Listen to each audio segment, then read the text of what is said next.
काय ग ऋतू, कशी आहेस? कालच आई बाजारात भेटली होती आणि तुझी आई म्हणली मला की ऋतू आली आहे घरी किती दिवसानंतर आणि लेकरू खूप वाळून गेले. म्हणलं जरा बघावं तरी लेकरू कसं आहे, खाणं पिणं बरं आहे ना?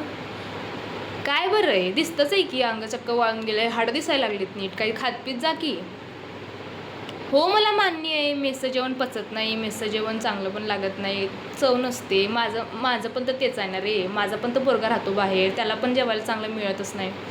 तरी पण मी त्याला सतत सांगते, सकाळी नाश्ता कर, वाटलं तर सायंकाळी काही खात जा, हे खात जा, फळं घेऊन खात जा. तुला पण माझं सांगणं आहे, तुला फळं आवडत नाहीत ते मला माहिती आहे, पण तरी मी तुला सांगते कसं आहे, जेवण तिथलं चांगलं नसतं. चांगलं जरी असलं तरी पण तुझ्याकडे बघून कळतंच आहे की मला की तुझं काही जात नाही म्हणून तुझ्या पोटात.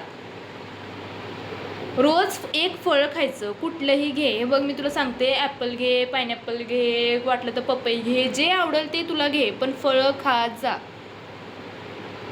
बघू जरा हात बघू, ते बघ तुझ्या हातावर बघ पिगमेंटेशन किती झाले, बघ हे माझे हात किती साफ आहे आणि बघ तुझ्या हातावर हे काळे काळे डागं दिसायला लागले तिथे इथं. नाही तेच मला माझा मोठा मुलगा म्हणलाच, तो डॉक्टरला झालाय ना आता, तो मला असलं काय विटॅमिन B12 डिफिशियन्सीमुळे होते. काय बाई तेवढं काय मला कळत नाही, पण विटॅमिनचे नावं तेवढे पाठ करून घेतलेत.